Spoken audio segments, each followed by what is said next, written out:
ஹalleluya ஹalleluya ஹalleluya ஹalleluya. ஆண்டவருடைய பரிசுத்த நாமத்துக்கு மகிமை உண்டாகட்டும். இந்த நேரலையில் உங்கள் யாவரையும் சந்திப்பது எனக்கு மிகுந்த மகிழ்ச்சி.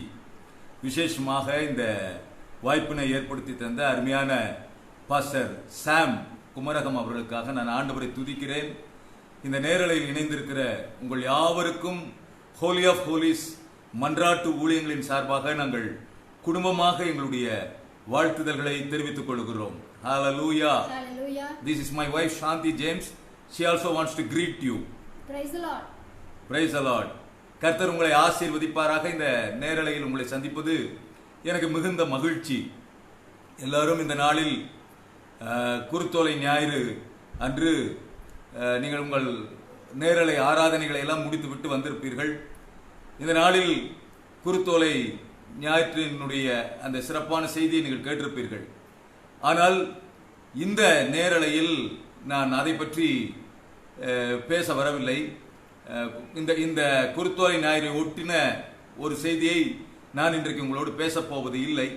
அதற்கு மாறாக ஆண்டவராகிய தேவன் என்னுடைய உள்ளத்திலே போட்ட ஒரு தீர்க்க தரிசன வார்த்தையை இந்த நேரத்தில் இணைந்திருக்கிற உங்களோடு பகிர்ந்து கொள்ள நான் விரும்புகிறேன். இப்பொழுது நாம் சந்தித்துக் கொண்டிருக்கிற ஒரு இக்கட்டான கடுமையான நெருக்கடியான சூழ்நிலைகளுக்கு மத்தியில் ஆண்டவர் விரும்புவதை நான் உங்கள் மத்தியில அந்த பாரத்தை பகிர்ந்து கொள்ள விரும்புகிறேன். இப்பொழுது தேசத்திற்கு என்ன தேவை அதைத்தான் நான் உங்களோடு பகிர்ந்து கொள்ள விரும்புகிறேன்.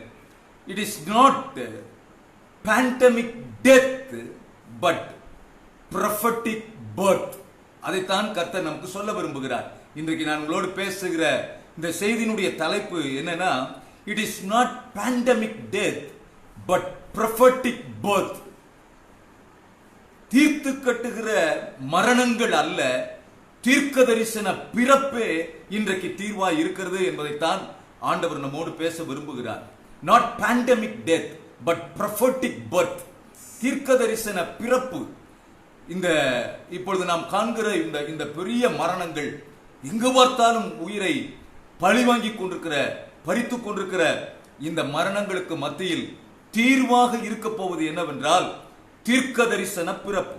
நீங்கள் நன்றாய் வேதத்தை வாசித்து பார்த்தால் ஆரம்பத்தில் இருந்து எப்பொழுதெல்லாம் ஒரு தீர்க்க தரிசன பிறப்பு அதற்கான அவசியம் ஏற்படுகிறதோ, எப்பொழுதெல்லாம் ஒரு, அல்லது இப்படி சொல்ல வேண்டுமானால் எப்பொழுதெல்லாம் ஒரு பேண்டமிக் டெத், ஒரு பேரழிவு. இந்த பேண்டமிக் என்கிற வார்த்தையை நான் வெறும் வியாதியோடு மட்டும் மட்டுப்படுத்தவில்லை. அது ஒரு பேரழிவாக, ஒரு மரணமாக, சரீர மரணத்தை மட்டுமல்லாமல் ஆவிக்குரிய சூழ்நிலைகள், ஆவிக்குரிய பேரழிவுகளையும் உள்ளடக்கிய ஒரு விரிவான பொருளிலே இந்த வார்த்தையை நான் பயன்படுத்துகிறேன். Whenever there was a pandemic in the history of the Bible, there arises a need for a prophetic birth. தீர்க்க தரிசன பிறப்பு எப்பொழுதெல்லாம் நேரிடுகிறதோ அதற்கு முன்பெல்லாம் ஒரு பேரழிவு நடந்திருக்கிறது, அல்லது ஒரு பேரழிவுக்கான சூழ்நிலை எப்பொழுதெல்லாம் உருவாயிற்றோ அப்பொழுதெல்லாம் அதனுடைய முடிவு ஒரு தீர்க்க தரிசன பிறப்பாகவே முடிந்திருக்கிறது. ஆகவே இப்பொழுது இருக்கிற இந்த சூழ்நிலையை நாம் எப்படி பார்க்க வேண்டுமானால், ஒரு பெரிய தீர்க்க தரிசன மறுமலர்ச்சிக்கு, ஒரு தீர்க்க தரிசன பிறப்புக்கு முந்தைய ஒரு பிசாசினுடைய ஒரு அழிவுக்கு எதுவான நடவடிக்கையாகத்தான் நாம் இதை பார்க்க வேண்டும்.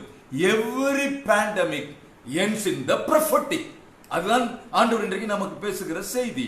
ஒவ்வொரு பேரழிவும், ஒவ்வொரு ஒரு கொள்ளை நோயும், ஒரு அழிவும் வேதத்திலே நெடுகவே நீங்கள் பார்த்தால் அதனுடைய முடிவு ஒரு தீர்க்க தரிசன பிறப்பாக இருந்திருக்கிறது. உதாரணமாக மோசேயை நீங்கள் எடுத்துக்கொள்ளுங்கள். மோசே ஒரு தீர்க்கதரிசி, மோசே ஒரு விடுதலை வீரன், மோசே ஒரு Ratchagan. He was a prophet, he was a savior and he was a deliverer. அவன் ஒரு தேசத்துக்கான ஒரு விடுதலை வீரனாக வந்தான். அப்ப இந்த மோசேயினுடைய பிறப்பு, அவன் ஒரு தீர்க்க தரிசன அடையாளமாக இந்த பூமியில பிறப்பதற்கு முன்பு ஒரு பெரிய அழிவு வந்தது. எப்பொழுதெல்லாம் ஆண்டவர் தேசத்திலே ஒரு தீர்க்க தரிசன விளைவை ஏற்படுத்துகிறாரோ அப்பொழுதெல்லாம் அதை முன்னறிகிற பிசாசு அந்த தீர்க்க தரிசன அலை வந்து ஜனங்களை இழுத்துக் கொண்டு போடுவதற்கு முன்பாக அவன் தன்னுடைய தீர்த்து கட்டும் மரண அலையினால் மக்கள் கூட்டத்தை வாரிக்கொண்டு போக முயற்சி செய்கிறார். அப்ப மோசே பிறப்பதற்கு முன்பு நீங்கள் வேதத்திலே வாசித்து பார்த்தால் அநேக சிறு குழந்தைகள் அப்படியே கொத்து கொத்தாக மரித்தார்கள் என்று நாம் வேதத்திலே வாசிக்கிறோம். அது மட்டுமல்ல, அந்த சூழ்நிலையை நீங்கள் கொஞ்சம் கற்பனை செய்து பார்த்தால், அந்த மருத்துவச்சிகள் பிரசவம் பார்க்கிற பொழுது அந்த ஆண் குழந்தைகளை தப்பவிட்டார்கள் என்று நாம் பார்க்கிறோம். ஆனாலும் பார்வோன் அதை கேள்விப்பட்டு அவன் என்ன செய்தான்? தப்பவிட்ட குழந்தைகளை எல்லாம் தூக்கி ஆற்றிலே போட்டான். அப்ப யாரும் தப்பி போவதற்கு வழி இல்லாமல் எல்லாரும் மரித்து போனார்கள். நான் ஒன்றை உங்களுக்கு சொல்லுகிறேன், பேரழிவு எவ்வளவு பயங்கரமானதாக இருந்தாலும் prophetic always prevails. தீர்க்க தரிசன அந்த பிறப்பு இருக்கிறதே, அது எப்பொழுதும் மேற்கொள்ளும். தேசம் எவ்வளவு பெரிய பேரழிவை இப்பொழுது சந்தித்துக் கொண்டிருந்தாலும் நான் உத்தரவாதமாக சொல்லுகிறேன், தீர்க்க தரிசனமாக சொல்லுகிறேன், சபையினுடைய தீர்க்க தரிசன ஒரு மறுபிறப்பு நிச்சயமாய் இந்த அழிவை மேற்கொண்டு மேலே எழும்பும் என்கிறதுல எந்த சந்தேகமும் கிடையாது. மோசே பிறக்கும் பொழுது கொத்து கொத்தாய் மரித்தார்கள். மோசே ஒரு ரட்சகனாக இருந்தான், மோசே ஒரு விடுதலை வீரனாக இருந்தான், மோசே தேசத்துக்கே ஒரு மாற்றத்தை கொண்டு வருகிறவனாக இருந்தான். நான் தீர்க்க தரிசன பிறப்பு என்று சொல்லும் பொழுது I am not talking about the gift of prophecy. தீர்க்க தரிசன வரத்தை பற்றி பேசவில்லை, நேம் காலிங்கை பற்றி பேசவில்லை, துல்லியமான தீர்க்க தரிசனம் உரைத்தலை பற்றி நான் பேசவில்லை. தீர்க்க தரிசன ஊழியம் என்கிற ஒன்று பிறக்கும் பொழுது தீர்க்க தரிசன ஊழியத்தை நீங்கள் நன்றாய் புரிந்து கொள்ள வேண்டும். தீர்க்க தரிசன ஊழியம் prophetic ministry, always a transforming ministry. Prophetic ministry, always a nation concerning ministry. தேசத்தை கருத்தில் கொள்கிற ஊழியம், மறுமலர்ச்சி ஏற்படுத்துகிற ஊழியம், ஒட்டுமொத்த சமுதாயத்தை மாற்றுகிற ஊழியம், காலாகாலமாய் பூர்வகாலமாய் நெடுங்காலமாய் கட்டுண்டு கிடக்கிறவர்களை விடுதலையாக்குகிற ஊழியம். மோசேவினுடைய ஊழியம் அதைத்தான் செய்தது.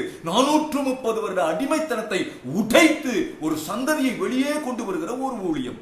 அந்த ஊழியம் பிறக்க போகிறது என்று அறிந்தவுடனேயே, அப்படி ஒரு மாற்றம் வருகிறது என்று அறிந்தவுடனே, ஆவிக்குரிய மண்டலத்தில் ஸ்பிரிச்சுவல் ரெல்ம்ல ஒரு மாற்றம் வருகிறது என்று பார்த்தவுடனேயே பிசாசு பயந்து பதறி ஓடிப்போய் உடனே அவன் நேச்சுரல் ரெல்ம்ல கெலாமிட்டிஸை உண்டாக்குகிறான்.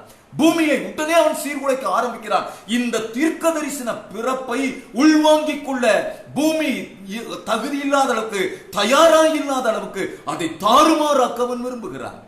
அப்ப மோசேயினுடைய தீர்க்க தரிசன, மோசே ஒரு தீர்க்கதரிசி மட்டுமல்ல, he was a prophetic movement. இந்திய தேசத்தில் ஒரு தீர்க்க தரிசன இயக்கம், ஒரு தீர்க்க தரிசன அலை, ஒரு தீர்க்க தரிசன மண்டலம் புதிதாய் திறக்கப்பட போகிறது. அப்ப தீர்க்க தரிசன மண்டலம், தீர்க்க தரிசன அலை, ஒரு தீர்க்க தரிசன இயக்கமாக மோசே வரப்போகிறான் என்று தெரிந்த உடனேயே ஒரு பெரிய பேண்டமிக், ஒரு பெரிய பேரழிவு உடனே அந்த தேசத்திலே வர ஆரம்பித்தது என்று நாம் வேதத்தில் பார்க்கிறோம். எல்லா குழந்தைகள் மரித்து போனார்கள், எங்கும் அவலம், எங்கும் கூக்குரல். ஆனாலும் தீர்க்க தரிசன ஊழியம் மேற்கொண்டது. நீங்க நல்லா அதை வாசித்து பார்த்தால் எனக்கு ரொம்ப ஆச்சரியமாக இருந்தது. மோசேயை மட்டும் அவன் அழிக்க முயற்சி செய்யவில்லை, ஒரு தலைமுறையை அவன் அப்படியே அடியோடு வேறறுத்து போட்டான். ஒரு தீர்க்க தரிசன சந்ததியாக எழும்பியிருக்க வேண்டியதை அவன் ஒட்டுமொத்தமாக அழித்து விட்டான். இப்போ மோசே தன்னந்தனியாக பிறக்கிறான். நன்றாய் நீங்கள் புரிந்து கொள்ள வேண்டும், தீர்க்க தரிசன ஊழியம் எப்பொழுதும் தனிமையாய் வளர்கிற ஊழியம், யாரும் அறியாமல் வளர்கிற ஊழியம், நிராதரவாய் ஒதுக்கப்பட்டு புறக்கணிக்கப்பட்டு கவனிக்கப்படாமல் வளர்கிற ஊழியம். மோசே தன்னந்தனியனாக வளர்ந்தான், யாரும் அவனுக்கு ஆதரவு இல்லை. இன்னும் சொல்ல போனால், நான் இப்படி கற்பனை செய்து பார்த்தேன், மோசே வளர்ந்து வரும் பொழுது அவனோடு கூட அவன் வயதொத்த துணையாளர்கள், அவனுடைய கூட்டாளிகள், விளையாட்டு தோழர்கள் என்று அவனுக்கு யாரும் இல்லை. அவன் வளரும் பொழுது அந்த வயதொத்தவர்கள் யாரும் கிடையாது. அவன் பார்த்து வளர்ந்ததையெல்லாம் கொடூர பார்வோன், அந்த கொடூரத்தின் அடிமைத்தனத்தையே பார்த்து பழகிவிட்ட, அதிலிருந்து வெளிவர விருப்பப்படாத, மாற்றங்களுக்கு தயாராயில்லாத, அடிமைத்தனத்திற்கே பழகி ஊறி போய்விட்ட, விரக்தியும் முறுமுறுப்பும் நிறைந்த, கீழ்ப்படியாத, முரட்டாட்டம் நிற்க ஒரு சந்ததியே பார்த்து இந்த மோசே வளர்ந்து கொண்டு வருகிறான். ஒரு தலைமுறையை அவன் சங்கரித்து விட்டான் சத்துரு. அந்த தலைமுறையில இருந்து ஒற்றை மனிதனாக மோசே என்கிற ஒரு தீர்க்க தரிசன ஒரு இயக்கமாக அவன் பிறந்து வெளியே வந்தான்.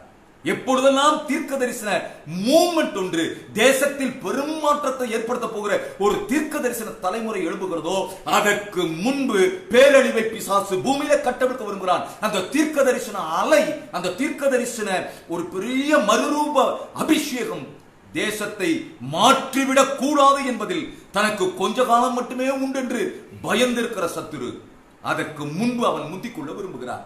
அதுதான் இப்பொழுது இந்திய தேசத்திலே நடந்து கொண்டிருக்கிறது.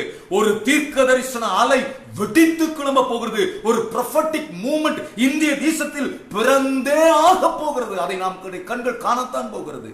அதற்கு முன்பு பிசாசினுடைய கொஞ்ச வேலைதான், அவனுடைய கொஞ்ச காலம் இருக்கிறது என்று பயந்து பதறி அவன் செய்கிற வேலைதான் இப்பொழுது நாம் பார்த்துக் கொண்டிருக்கிற இந்த பேண்டமிக் எல்லாம், இந்த பேரழிவுகள் எல்லாம் அதனுடைய ஒரு அடையாளமாகத்தான் நாம் பார்க்க வேண்டும் என்பதை நீங்கள் புரிந்து கொள்ள வேண்டும்.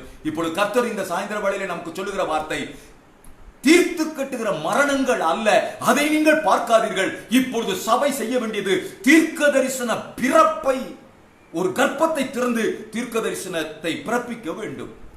மறுபடியும் சொல்லுகிறேன், புரிந்து கொள்ளுங்கள். தீர்க்க தரிசனம் உரைத்தலை சொல்லவில்லை, தீர்க்க தரிசன வரத்தை சொல்லவில்லை, ஆவிக்குரிய வரங்களை பற்றி நான் பேசவில்லை. a nation transforming prophetic மூவ்மெண்டை நான் பேசிக் கொண்டிருக்கிறேன். அப்படி ஒரு மூவ்மெண்ட்டுக்குள்ளே சபை அடுத்த கட்ட பரிமாணத்திற்குள்ளே போயே ஆக வேண்டிய கட்டாயம் இந்த காலத்தில் எழுந்திருக்கிறது. அதை நாம் சரியாக புரிந்து கொள்ள வேண்டும். இன்னொரு உதாரணத்தை நான் சொல்ல விரும்புகிறேன். வேகமாக, நேரம் குறைவாக இருக்கிறபடியால் அடுத்தது வேகமா நான் உங்களுக்கு சொல்றேன். இயேசு கிறிஸ்துவினுடைய பிறப்பு.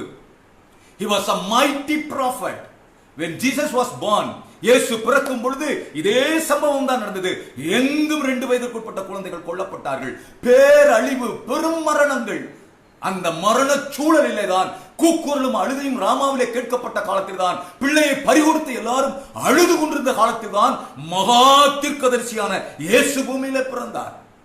prophetic always associates with pandemic. இந்த பெரும் பேரழிவுகளுக்கு மத்தியில் தீர்க்க தரிசனம் முளைத்து எழும்பும். எப்பொழுதெல்லாம் பூமியிலே இப்படிப்பட்ட அழிவுகளை பிசாசு கொண்டு வர விரும்புகிறானோ அப்பொழுதெல்லாம் நீங்கள் நன்றாய் அடையாளம் கண்டு கொள்ளுங்கள். ஆவிக்குரிய மண்டலத்தில் ஏதோ ஒன்று நடந்து கொண்டிருக்கிறது, ஒரு தீர்க்க தரிசன மாற்றம் நிகழ்ந்து கொண்டிருக்கிறது என்பதை நீங்கள் நன்றாய் புரிந்து கொள்ள வேண்டும். இது சபை ஸ்தம்பிக்கிற காலம் அல்ல, சபை தீர்க்க தரிசன பிறப்புக்கு தன்னை ஆயத்தப்படுத்திக் கொள்ள வேண்டிய ஒரு காலம். அந்த காலத்தில் தான் நாம் வாழ்ந்து கொண்டிருக்கிறோம். இயேசுவினுடைய பிறப்புல அப்படியே சுற்றிலும் மரணங்கள், எங்கும் மரணம், எங்கும் மரணம். அந்த மரண சூழலிலே தான் இயேசு பிறந்தார். மகா தீர்க்கதரிசியானவர் நமக்காக தோன்றினார். இன்னொன்றையும் நான் உங்களுக்கு சொல்லுகிறேன். இயேசு கிறிஸ்துவினுடைய பிறப்புல ஒரு பெரிய பேண்டமிக் என்ன தெரியுமா? ஒரு பேரழிவு என்ன தெரியுமா? 4000 ஆண்டுகளாக மக்கள் மருந்தில்லாமல் மாண்டு கொண்டிருந்தார்கள். 4000 ஆண்டுகளாக ஜனங்களுக்கு அந்த பேண்டமிக்கை உருவாக்கின கிருமிக்கு பேர் பாவம். அந்த பாவத்துக்கு மாற்று இல்லை, மருந்து இல்லை. ஒரு மாற்றமும் இல்லாமல் 4000 ஆண்டுகளாக ஜனங்கள் கொத்து கொத்தாய் கொத்து கொத்தாய் நரகத்தை நோக்கி போய் கொண்டிருந்தார்கள். ஒரு உதாரணத்தை நான் உங்களுக்கு சொல்கிறேன். எகிப்திலிருந்து இஸ்ரவேல் மக்கள் புறப்பட்டார்கள். அவர்கள் புறப்பட்ட பொழுது கிட்டத்தட்ட 30 லட்சம் பேர் புறப்பட்டார்கள். 30 லட்சம் பேரில் கானானை அடைந்தவர்கள் 2 பேர். மீதி அத்தனை பேரும் 29,99,998 பேர் நித்தியத்தை இழந்து மரணத்தை சந்தித்திருக்கிறார்கள். ஒருவேளை இன்றைக்கு இருக்கிற மாதிரி கால இடைவெளி கொஞ்சம் அதிகமாக இருக்கலாம். இன்னைக்கு 14 நாளிலே செத்து போகிறார்கள், அன்றைக்கு 40 ஆண்டுகள் அது பிடித்தது என்று வைத்துக் கொள்வோம். ஆனால் வரலாற்று பெரிய வரலாற்று சிறப்புமிக்க வாதை என்றால் அதைத்தான் சொல்ல வேண்டும். இஸ்ரவேல் என்கிற ஒரு நாட்டில் மட்டும் 29,99,998 பேர் 40 ஆண்டுகளில் நித்தியம் இல்லாமல் மரித்தார்கள், மருந்து இல்லாமல் மரித்தார்கள். பேரழிவின் மத்தியிலே ஒரு தீர்க்க தரிசன முடிவை கொண்டு வருகிற தேவை ஏற்பட்டது. அதற்கு ஒரே remedy, prophetic remedy, birth of Jesus. Whenever pandemic takes place in the nation and nations and around the world, there arises a need for the prophetic. தீர்க்க தரிசனத்துக்கான தேவை அங்கே எழுகிறது. இது தீர்க்க தரிசன அமைப்புக்கான தேவை மிகுந்த ஒரு காலம். சர்ச் ஒரு prophetic realmக்கு ஷிஃப்ட் ஆக வேண்டிய காலம். அவ்வளவு பெரிய பேரழிவுக்கு மத்தியில் இயேசு தேசத்திலே பிறந்தார், உலகத்திலே பிறந்தார், தீர்க்க தரிசன தீர்வாக பிறந்தார். இன்னொன்று நீங்கள் புரிந்து கொள்ள வேண்டும். இயேசு கிறிஸ்துவினுடைய மரணம் அது ஒரு வகையில் நான் சொல்றேன், Jesus death was also in one way a pandemic death. ஒரு பேரழிவு அது, ஒரு கொள்ளை நோய் மரணம். அது எப்படி அந்த கொள்ளை நோய் மரணம் என்று சொல்லுகிறேன் என்றால், கொரோனாவை விட பல மடங்கு வீரியம் மிக்க ஒரு வைரஸ், பாவம் என்கிற வைரஸ். எல்லாருடைய பாவ வைரஸ் தாக்கி இயேசு சிலுவையிலே உயிர் விட்டார். It was a pandemic death. இன்னொன்று நீங்க புரிந்து கொள்ளணும், அது ஒரு மனிதனுடைய மரணம் அல்ல. இயேசுவினுடைய மரணம் ஒரு தனிநபருடைய மரணம் கிடையாது. நீங்கள் அதை எப்படி பார்க்கணும்னா, இயேசு கல்வாரி சிலுவையிலே உயிர் நீத்து தொங்கிக் கொண்டிருக்கிறார். அவருடைய உடல் தொங்கிக் கொண்டிருக்கிறது. அந்த சிலுவை மரத்துக்கு கீழே முழு உலகமும் கொத்து கொத்தாய் செத்து மடிந்து சடலம் சடலமாய் குவியல் குவியலாய் நாம் எல்லாரும் அந்த சிலுவைக்கு கீழே கிடந்தோம். மிகப்பெரிய மரணம். Not one single death. ஒரு தனி மனித மரணம் அல்ல. அந்த மரணத்துக்கு முழு உலகத்தினுடைய அத்தனை மக்களும் விழுந்து மரித்தார்கள் இந்த பேர் அழிவுக்கு பின்னால். ஆனால் ஒரு சந்தோஷமான விஷயம் என்ன தெரியுமா? இயேசுவினுடைய மரணம், it was a pandemic death, but it was not a pathetic death. அது ஒரு வகையில் மோசமான மரணம் தான். ஆனால் நீங்கள் நன்றாக புரிந்து கொள்ள வேண்டும், அது பரிகார மரணம், பரிதாப மரணம் அல்ல. It was a ransom death, மீட்கும் பொருளாக செலுத்தப்பட்ட மரணம். ஆனால் என்ன நடந்தது? அதற்கு பிறகு அந்த மரணம் ஒரு 3ஆம் நாளில் உயிர்த்தெழுதலாய் மாறியது. There the birth of the church came into existence. சபை என்கிற தீர்க்க தரிசன அமைப்பு அந்த மரணத்துக்கு பிறகு பிறந்தது. Whenever there was death, whenever there was pandemic, there comes a prophetic movement. ஒரு தீர்க்க தரிசன ஒரு அமைப்பு, ஒரு சந்ததி அதற்கு பின்னால் பிறந்தே தீரும், பிறந்தே தீரும், நிச்சயமாய் பிறக்கும். இந்த காலகட்டத்துக்கு பிறகு இந்த தேசத்திலே ஒரு தீர்க்க தரிசன பிறப்பு நிச்சயமாய் உண்டு என்று நான் உங்களுக்கு சொல்றேன். நிச்சயமாய் உண்டு. இயேசு கிறிஸ்துவினுடைய மரணம், அந்த மரணத்துக்கு பின்னால் சபை என்கிற தீர்க்க தரிசன பிறப்பை நம்மால் பார்க்கணும். இப்ப நன்றாக புரிந்து கொள்ளுங்கள், இந்த மரணம் ஒரு பெரிய அதிர்வலையை தேசத்தில் ஏற்படுத்தியது. எருசலேம் முழுக்க அதிர்ந்தது. முழு நகரங்கள், சற்று பட்டணங்கள் எல்லாம் அதிர்ந்தன. இந்த நாட்களில் எருசலேமில் நடந்தவர்களை குறித்து நீங்கள் அறியவில்லையா என்று ஒருவருக்கொருவர் பேசிக் கொள்கிற அளவுக்கு அதுவே பேசும் பொருளாக தலைப்புச் செய்தியாக இருந்தது. எங்கும் பயம், எங்கும் திகில், எங்கும் ஒரு அசாதாரணமான சூழ்நிலை இயேசுவின் மரணத்துக்கு பிறகு தோன்றியது. இப்போ நல்ல கவனிங்க, உலகத்தை அசைக்கிற அப்போஸ்தலர்கள், இதோ உலகத்தை கலக்குகிறவர்கள் இங்கேயும் வந்திருக்கிறார்கள் என்று சொல்லப்பட்டவர்கள், இவர்கள் எல்லாரும் என்ன செஞ்சாங்க? போய் ஒரு அறை வீட்டுக்குள்ளே கதவை சாத்தி கொண்டு உள்ளே உட்கார்ந்து கொண்டார். இன்னைக்கு நாம் இருப்பது போல அறை வீட்டுக்குள்ளே கதவை சாத்தி கொண்டு உள்ளே உட்கார்ந்து இருந்தார்கள். இன்றைக்கு ரொம்ப கலக்கமடைந்த சூழ்நிலையில் சபை இருக்கிறது. பயந்து நடுங்கிக் கொண்டு சபை இருக்கிறது. விசுவாசிகள் பயந்த நிலைமையில் இருக்கிறார்கள். என்ன நடக்குமோ என்று கேட்டுக் கொண்டிருக்கிறார்கள். இது இப்படியே நீடித்து விடுமா என்று கேட்கிறார்கள். இனி சபை நடத்த முடியாதா என்று கேட்கிறார்கள். நான் ஒன்றை உங்களுக்கு சொல்லுகிறேன், நீங்கள் ஒன்றை புரிந்து கொள்ள வேண்டும். நம்மை அடைத்து விட்டார்களா என்று நீங்கள் சிந்திப்பதற்கு முன்பாக நீங்கள் சிந்திக்க வேண்டிய ஒரு ஆவிக்குரிய உண்மை, நீங்கள் எந்த சக்தியாலும் அடைக்கப்படவே முடியாதவர்கள் என்பதை நீங்கள் புரிந்து கொள்ள வேண்டும். உங்களை யாராலும் அடைக்க முடியாது. அபிஷேகத்தை எந்த மனிதனாலும் அடைக்க முடியாது. உங்கள் மேல் உள்ள அழைப்பை எந்த மனிதனாலும் அடக்க முடியாது. நீங்கள் அடைக்கப்பட முடியாதவர்கள் என்பதை நீங்கள் விளங்கிக் கொள்ளுங்கள். உங்களை யாராலும் அடைக்க முடியாது. ஏனென்றால் அபிஷேகம் என்பது ஒரு சக்தி அல்ல, ஒரு ஆற்றல் அல்ல. அபிஷேகம் என்பது God himself. அபிஷேகம் என்பது தேவனே தான். தேவனுடைய இன்னொரு பெயர் தான் அபிஷேகம். அபிஷேகத்தை நீங்கள் அடைக்க முடியாது, அணைக்க முடியாது. அபிஷேகத்தை நீங்கள் கட்டுப்படுத்த முடியாது. முதலில் நன்றாக புரிந்து கொள்ளுங்கள், நீங்கள் அடைக்கப்பட முடியாதவர்கள். உங்களை எந்த சக்தியாலும் அடைக்க முடியாது. அப்படியே அடைத்தாலும் என்ன நடக்கும் என்றால், நீங்க வேதத்தை வாசித்து பார்த்தால், பேதுருவை சிறைச்சாலையிலே அடைத்து வைத்திருந்தார்கள். இந்த வசனத்தை இப்படித்தான் பயந்து ஒளிந்து கொண்டிருந்த பேதுரு, தனக்குத்தானே சிறை வைத்துக் கொண்ட பேதுரு இப்பொழுது அரசாங்கத்தால் சிறைபிடிக்கப்பட்டு ஜெயிலுக்குள்ள இருக்கிறார். அப்ப பயந்து இருந்தார், இப்ப தூங்கிட்டு இருந்தார். இப்ப பேதுருக்கு விளங்கிடுச்சு, நம்மை எவனாலும் அடைக்க முடியாது. இந்த கான்பிடன்ஸ் வந்தா நிம்மதியா தூங்குவீங்க. அவனுக்கு அந்த கான்பிடன்ஸ் இருந்தது. சிறைச்சாலையில் தூங்கி கொண்டிருந்தான். நான் சொல்கிறேன், ஒரு தூதன் வந்து அவனை கையை பிடித்து அழைத்துக் கொண்டு அதை கூட அவன் சொப்பனம் காண்கிறதாக நினைத்துக் கொண்டான். 2ஆம் காவலை கடந்து 3ஆம் காவலை கடந்து 1ஆம் காவலை கடந்து பட்டணத்துக்கு வெளியே கொண்டு வந்து விட்டார். நான் உங்களுக்கு சொல்கிறேன், சபையே, அடைபட்டிருப்பதாக நீ நினைத்துக் கொண்டிருந்தால் உனக்கு நான் சொல்லுகிறேன், அப்படியே உன்னை அடைக்க வேண்டும் என்று இந்த தேசம் நினைத்தால், இந்த அரசாங்கம் நினைத்தால், எல்லாரும் உறங்கிக் கொண்டிருக்கிற வேளையில் தேவதூதன் நீ இருக்கிற அறைக்குள்ளே வந்து, சபைக்குள்ளே வந்து உன்னை கையை பிடித்து அழைத்து வெளியே கொண்டு போய் கொரோனா வார்டிலே நிறுத்தி சுகமாக்கவும் அற்புத அடையாளங்களை செய்யவும் பார்ச்சுமையிலே கொண்டு போய் மரித்தோரை எழுப்பவும் செய்து உன்னை பயன்படுத்த போவது அதிநிச்சயம். நீ அடைக்கப்பட முடியாதவன் என்பதை முதலாவது நீங்கள் விளங்கிக் கொள்ள வேண்டும். அந்த வசனத்தை வாசித்து பார்த்தால் உங்களுக்கு நன்றாக புரியும். அப்போஸ்தலர் நடபடிகள் யோவான் சுவிசேஷம் 20வது அதிகாரம் 19வது வசனம் வாசிக்க கேட்கலாம். வாரத்தின் முதல் நாளாகிய அன்றைய தினம் சாயங்கால வேளையிலே சீஷர்கள் கூடியிருந்த இடத்தில் யூதர்களுக்கு பயந்ததினால் கதவுகள் பூட்டி இருக்கையில் இயேசு வந்து நடுவே நின்று, உங்களுக்கு சமாதானம் என்றார். அந்த அறைக்குள்ளே இயேசு வந்து அவர்களை பார்த்து சொன்னார், உங்களுக்கு சமாதானம். உங்களை பூட்டப்பட்ட நிலைமையிலேயே வைத்திருக்க மாட்டார். ஏனென்றால் இன்னும் செய்ய வேண்டிய வேலை ஏராளம் இருக்கிறது. அறைக்குள்ளே வந்து நாம நினைக்கிறோம் அவர் அவங்களை விடுதலை ஆக்க போறார்கள்.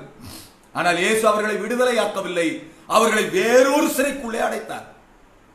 என்ன சிறை? இவர்கள் கீழ்வீட்டறையில் இருந்தார்கள். கீழ்வீட்டறை பயத்தின் அறை, பதட்டத்தின் அறை. ஐயோ, என்ன நடக்குமோ, யூதர்கள் வந்து விடுவார்களோ, என்னையுமே சுவை போல கொண்டு விடுவார்களோ என்கிற பயத்தின் அறை. இயேசு அந்த பயத்தின் அறையில இருந்து அவர்களை விடுதலையாக்கி மேலே கொண்டு வந்து மேல் வீட்டறையிலே அடைத்தார். மேல் வீட்டறையிலே அடைத்தார். 10 நாட்கள் அவர்கள் அடைக்கப்பட்டார்கள். அங்கேதான் அவர்களுக்கு ஒரு பவர்ஃபுல் என்கவுண்டர் நடந்தது. பரிசுத்த ஆவியின் அபிஷேகம் வந்தது. மேல் வீட்டறையில் அடைக்கப்பட்டார்கள். அடைக்கப்பட்டவர்கள் அந்த அடைப்பு மாறி வெளியே வந்த பொழுது உலகத்தை கலக்கிறவர்களாக மாறினார்கள். ஆகவே ஒன்றை நீங்கள் புரிந்து கொள்ளுங்கள், நீங்கள் அடைபட்டிருக்கிற காலம் உலகத்தை கலக்குகிற ஒரு காலம். தீர்க்க தரிசன பிறப்பு, அதற்கு பிறகு சபை தேசத்தை பாதிக்கிற தீர்க்க தரிசன பரிமாணத்திற்குள்ளே, எழுப்புதலின் பரிமாணத்திற்குள்ளே சபை போக ஆரம்பித்தது. Whenever there was a pandemic, I tell you, there is a prophetic. இந்த பேண்டமிக் ப்ரொஃபெட்டிக்காக தான் முடியும். கடைசியாக நான் ஒன்றை சொல்லி முடிக்க விரும்புகிறேன். ப்ராஃபட் சாமுவேல், தீர்க்கதரிசியாகிய சாமுவேல் பிறப்பதற்கு முன்பாக ஒரு ஆவிக்குரிய பேண்டமிக், ஆவிக்குரிய கொள்ளை நோய், ஒரு ஆவிக்குரிய தொற்று முழு தேசத்தையும் வாட்டி வதைத்தது. அங்க நடந்த சம்பவம் என்ன? அந்நாட்களிலே கர்த்தருடைய வசனம் அபூர்வமாக இருந்தது. பிரத்யட்சமான தரிசனம் இருக்கவில்லை. ஜனங்கள் தத்தளித்துக் கொண்டிருந்தார்கள். ஒரு வார்த்தைக்காக ஏங்கிக் கொண்டிருந்தார்கள். பலியை அருவருப்பாக எண்ணினார்கள். ஆசாரியர்கள் அட்டுழியம் செய்து கொண்டிருந்தார்கள். பரிசுத்த குலைச்சல் இருந்தது. மக்கள் ஆலயத்துக்கு வருவதை வெறுத்தார்கள், காணிக்கை கொடுப்பதை வெறுத்தார்கள். பயங்கரமான ஒரு சூழ்நிலை நிலவிக் கொண்டிருந்தது. நான் இறுதியாக ஒன்றே சொல்லி முடிக்க விரும்புகிறேன். எப்பொழுதெல்லாம் தேசத்தில் ஒரு கெலாமிட்டி வருகிறதோ, ஒரு பேண்டமிக் டெத் வருகிறதோ, அப்பொழுதெல்லாம் ஆண்டவர் ஒரு தீர்க்கதரிசன பிறப்பை திறந்து வைக்கிறார். அதற்கு இதுதான் முக்கியமான விஷயம். அதற்கு நம்முடைய சுமூகமான அன்றாட போக்கை, நார்மல் கோர்ஸ் ஆஃப் லைஃபை ஆண்டவர் டிஸ்டர்ப் பண்ணுகிறார். அவர் தேசத்தை மாற்ற விரும்புகிற பொழுது தனி மனிதர்களை, சபையை சுமூகமாய் போய் கொண்டிருக்கிறதை, அந்த பாதையை ஒரு உலுக்கி திருப்பி விட விரும்புகிறார். இயேசு கிறிஸ்துவினுடைய பிறப்பு, ஒரு தீர்க்க தரிசன பிறப்பு இந்த உலகத்துக்கு தேவைப்பட்ட பொழுது அவர் மரியாளுடைய வாழ்க்கையை, நார்மல் கோர்ஸ் ஆஃப் லைஃப் ஒரு உலுக்கி திருப்பினார். மரியாள் அவள் திருமணம் நிச்சயிக்கப்பட்டு யோசேப்புக்காக நியமிக்கப்பட்டு கல்யாண கனவுகளோடு இருந்த ஒரு இளம்பெண், கல்யாணம் பண்ணி குழந்தை பெற்று நான் கர்த்தருக்கு பிரியமா வாழ்ந்து காணிக்கை செலுத்தி நான் அப்படியே நல்லா தேவனுக்கு சாட்சியா வாழ்ந்து விட்டு போகிறேன் என்று நினைத்துக் கொண்டிருந்த ஒரு பெண். அந்த சராசரி வாழ்க்கை போக்கை ஆண்டவர் ஒரு உலுக்கி திருப்பினார். அவன் நினைச்சா கல்யாணம் பண்ணி பிள்ளை பெற்று தேவனுக்கு சாட்சியா வாழலான்னு. ஆண்டவர் அவருடைய வாழ்க்கையில குறுக்கிட்டு அந்த இயற்கையான போக்க திருப்பி அவர் சொன்னார், மகளே, நீ கல்யாணம் பண்ணி குழந்தை பெற்றுக்கிறதுனா ரெண்டாவது, முதல்ல குழந்தை பெற்றுக்கிட்டு அப்புறம் கல்யாணம் பண்ணுனார்.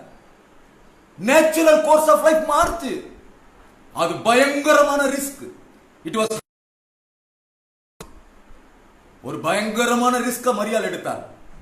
when this land's need is to be met, இந்த தேசத்தினுடைய இந்த தீர்க்கதரிசன தேவை சந்திக்கப்படுமானால் வேண்டுமானால் சபையே நீ இந்த ரிஸ்க்கு தயாராக வேண்டும். அதுக்கு மரியாள் தயாரா இருந்தார். சாமுவேலினுடைய நாட்களிலே ஒரு பெரிய தீர்க்கதரிசன தேவை வந்த பொழுது அவர் அன்னாளினுடைய நார்மல் கோர்ஸ் ஆஃப் லைஃப் ஒரு ஷேக் பண்ணார்.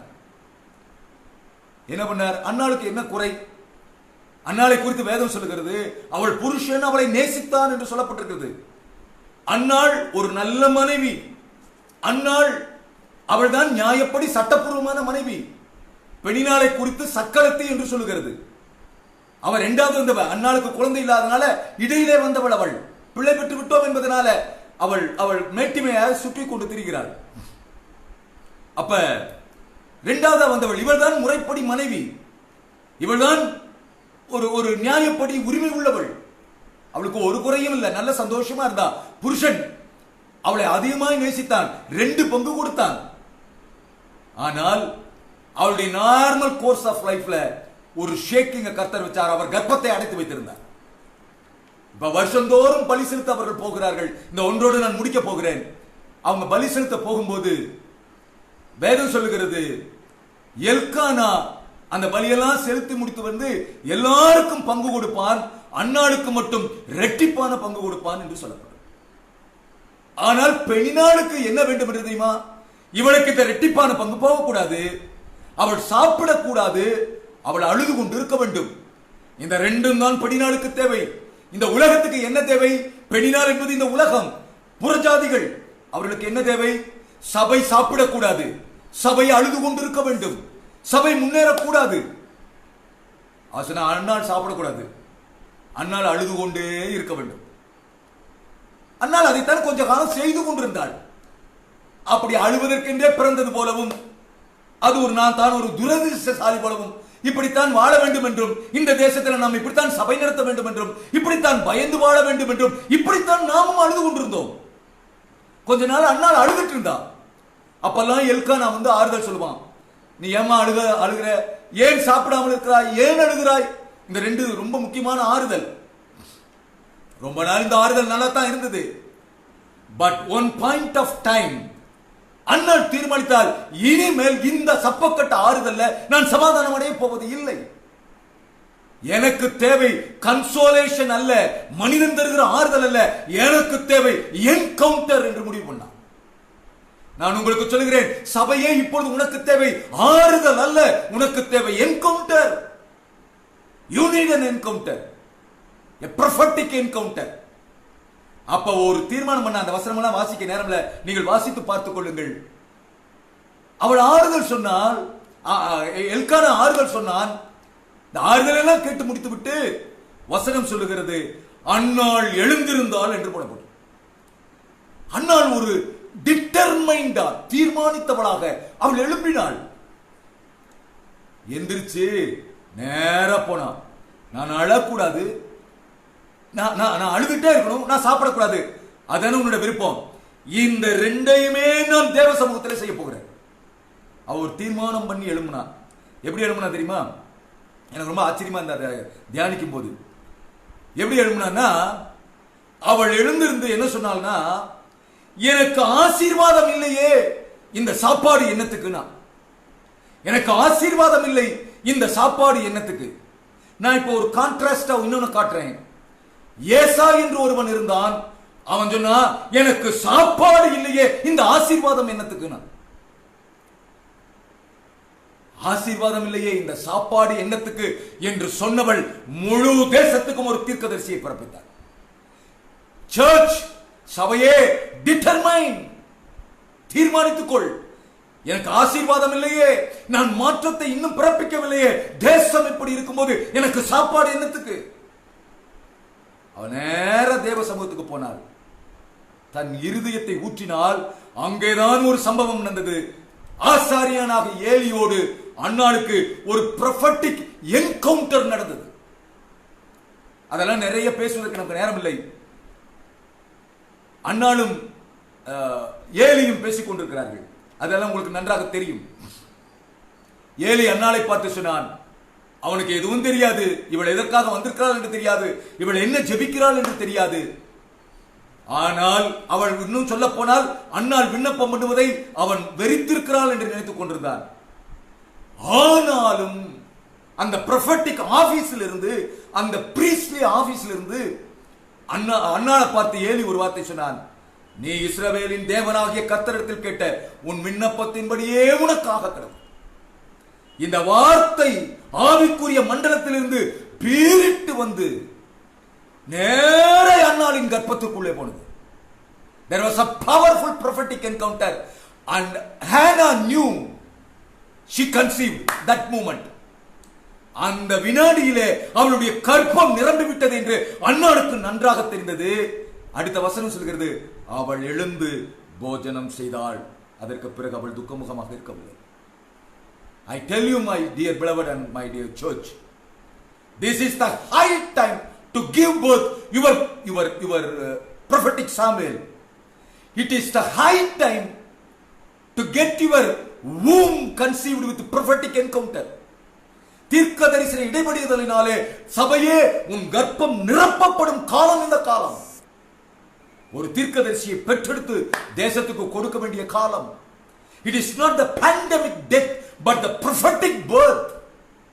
தீர்த்து கட்டு மரணங்கள் அல்ல, தீர்க்க தரிசன பிறப்பே இப்பொழுது தீர்வு. சபை அடுத்த பரிமாணத்தை, அதாவது தேசத்தை பாதிக்கும் பரிமாணத்தை, தேசத்தை மாற்றும் பரிணாமத்தை, மறுரூபமாக்கும் பரிமாணத்தை, அந்த தீர்க்க தரிசன பரிமாணத்தை எட்டுவதே இப்பொழுது தீர்வு. அதைத்தான் சபை செய்ய வேண்டும். இப்பொழுது நீங்கள் அழுகிற காலம் அல்ல, இப்பொழுது நீங்கள் புலம்புகிற காலம் அல்ல.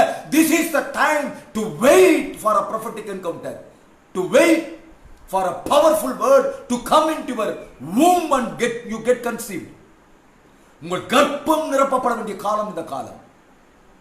And there is going to be a season that you will give birth to your Samuel. உங்கள் சாமுவேலை நீங்கள் தேசத்தில் கொடுக்கிற காலம் ஒன்று வரும். அவனை பால் மறக்க பண்ணி கொண்டு வந்து தேவசமூகத்தில் விடுகிற ஒரு காலம் வரும். அதற்கு பிறகு தான் முதல் பெயர் சபா வரை சாமுவேலை போல ஒரு தீர்க்கதரிசி இல்லை என்று சொல்லப்பட்டது போல எந்த திசை காஷ்மீரிலிருந்து கன்னியாகுமரி வரைக்கும் சபையே தீர்வு என்று, எங்கள் விக்கிரங்கள் எங்கள் பெண்ணினாள்கள் எல்லாம் மோசம் போயிற்று என்று, அவைகள் பேச மாட்டாதவைகள் என்று தூக்கி எறிகிற ஒரு காலமும், சாமுவேலே ஞான திருஷ்டிக்காரன் ஒருவன் உண்டு, தீர்க்கதரிசி ஒருவன் உண்டு, அவனே ஆளுகை செய்யக்கூடியவன் என்று காஷ்மீரிலிருந்து கன்னியாகுமரி வரைக்கும் சபை தேசத்தை ஆளும் ஒரு காலம் வருகிறது. இந்த காலத்துக்கு தான் உன்னை அழைக்கிறார். என் மகனே, என் மகளே, நீ தயாரா? உன்னுடைய நேச்சுரல் கோர்ஸ் ஆஃப் லைஃப் மாற்றிக்கொள்ள நீ தயாரா என்று கர்த்தர் அழைக்கிறார். அதே வழக்கமான ஒரு வாழ்க்கை, அதே வழக்கமான அலுவலகம், அதே வழக்கமான சம்பளம், அதே வழக்கமான முறைமைகள், அதே வழக்கமான ஞாயிற்றுக்கிழமை ஆராதனை, அதே வழக்கமான எல்லா ரொட்டீனையும் மாற்றிக்கொள்ள ஆயத்தமா என்று கர்த்தர் கேட்டதன் அடையாளம் தான் இன்றைக்கு சபை இந்த போக்குக்கு வந்திருக்கிறது. உங்கள் நேச்சுரல் கோர்ஸ் ஆஃப் லைஃப் மாறி இருக்கிறது. சபையே புரிந்து கொள், this is the high time for your prophetic birth. தீர்க்க தரிசன பிள்ளையை பெற்றெடுக்கிற காலம் இந்த காலம் தான். இந்த மாற்றத்தை நீ புரிந்து கொள்வாயானால், இந்த திருப்பத்தை நீ புரிந்து கொள்வாயானால், என்னுடைய இயல்பு வாழ்க்கையை கர்த்தர் திருப்புகிறார். ஒரு தேவை எழுந்து விட்டது, முழு தேசத்துக்கான மாற்றத்துக்கான தேவை வந்து விட்டது. என்னுடைய சின்ன வட்டத்தை விட்டு நான் வெளியே வருகிற காலம் வந்து விட்டது. என் சபை, என் வீடு, என் குடும்பம், என் மக்கள், என் விசுவாசிகள் என்கிற எல்லையை உடைக்கும் ஒரு காலம் வந்து விட்டது. இது முழு தேசத்துக்குமான காலம். சர்ச் தன்னுடைய பவுண்டரியை உடைக்கும் காலம். சபையினுடைய எல்லைகள், எல்லை கோடுகள், எல்லை சுவர்கள், வேலிகள் தகர்த்தெறிந்து பீத்தெறிகிற காலம் என்கிற பார்வை வருமானால், நான் சொல்றேன், இந்த பேண்டமிக் மாறும். இந்த பேண்டமிக் டெத்துக்கு ஒரே சொல்யூஷன், ப்ரொஃபெட்டிக் பர்த். அதற்கான மாற்றத்தை செய்ய வேண்டிய காலம் இந்த காலம். நம்முடைய இயல்பு வாழ்க்கை தடம்புரண்டு இருக்கிறது, மாறி இருக்கிறது. மரியாள் சொன்னார், நான் கல்யாணம் பண்ணி பிள்ளை பெற்றுக்கிறேன். ஆண்டவர் சொன்னார், இல்லை, நீ பிள்ளை பெற்றுவிட்டு கல்யாணம் பண்ணு. உன்னுடைய அஜெண்டாவை மாற்று, உன்னுடைய புரோகிராமை மாற்று, உன் நிகழ்ச்சி நிரலை மாற்று. அதற்கான காலம் இந்த காலம் என்று கர்த்தர் சொல்லுகிறார். நேரமாகிவிட்டது, நான் முடிக்கிறேன். ஆண்டவர் உங்களை ஆசீர்வதிப்பாராக. இந்த சத்தத்தை நீங்கள் புரிந்து கொள்வீர்களானால் உங்களுடைய வாழ்க்கை நிச்சயமா மாறும். நீங்கள் நிச்சயமாய் தேசத்துக்கு ஆசீர்வாதமாய் மாறுவீர்கள். God bless you. God bless you. God bless you. Shall we pray a word? ஒரு வார்த்தை ஜெபிக்கலாமா? என்னுடைய மனைவி ஜெபிப்பாங்க. ஸ்தோத்திரிக்கிறேன் தகப்பனே ராஜா, இந்த அருமையான வேளையில கூட உம்முடைய தீர்க்கதரிசன வார்த்தைக்காக நாங்கள் நன்றி தெரிவிக்கிறோம். இந்த தேசத்துக்கு இப்பொழுது ஒரே தீர்வு ஆண்டவரே ஸ்தோத்திரம், தீர்க்கதரிசன பிறப்பு என்று சொல்லி நாங்கள் பார்த்தோம் தகப்பனே சுவாமி.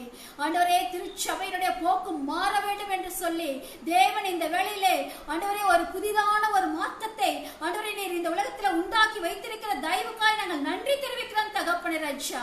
அடைக்கப்பட்ட அப்போஸ்தலர்கள் இந்த நாளிலே உள்ளே இருந்து தகப்பனே ராஜா, ஹalleluya, உம்முடைய சமூகத்திலே என்கவுண்டரோடு உமோடு கூட முகமுகமாய் ஆண்டவரே உம்முடைய சத்தத்தை கேட்டு புரிந்து கொண்டு ஆண்டவரே அந்த தீர்க்கதரிசன அந்த பிறப்புக்கு ஆயத்தமாகத்தக்கதாக இந்த நாட்களை பயன்படுத்திக் கொள்ள கர்த்தர் உதவி செய்யும்படியாய் நாங்கள் ஜெபிக்கிறோம் தகப்பனே சுவாமி.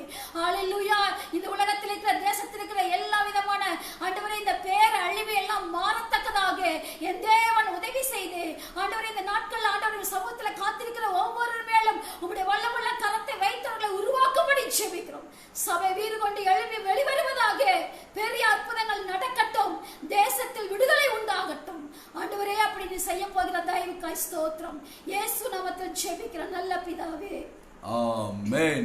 Amen. Amen. God bless you. God bless you.